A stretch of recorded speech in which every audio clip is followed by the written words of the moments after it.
جحا والسائل البخيل. رقى رجل باب جحا، فخرج إليه جحا وسأله: ماذا تريد؟ أجاب الرجل: هل يمكنك أن تعطيني قطعة من الخشب؟ استغرب جحا وقال: وماذا ستفعل بها؟ قال الرجل: أريد أن أخط بها على الأرض. تعجب جحا من طلبه الغريب وقال: ولماذا تحتاج إلى قطعة خشب لتخط بها على الأرض؟ يمكنك أن تفعل ذلك بإصبعك. أجاب الرجل: لكن يدي متسخة. فقال له جحا: إذن اذهب واغسلها. قال الرجل: ليس لدي صابون. قال جحا: خذ هذا الصابون واغسل يديك.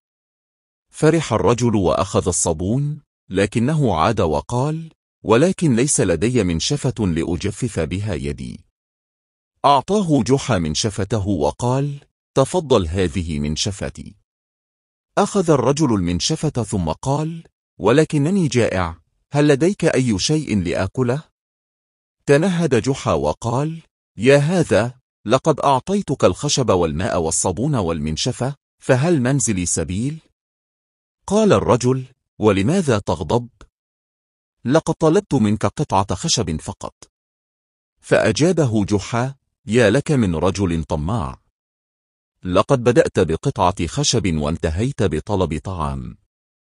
أخشى إن أعطيتك طعاما أن تطلب مني أن أسكنك في منزلي.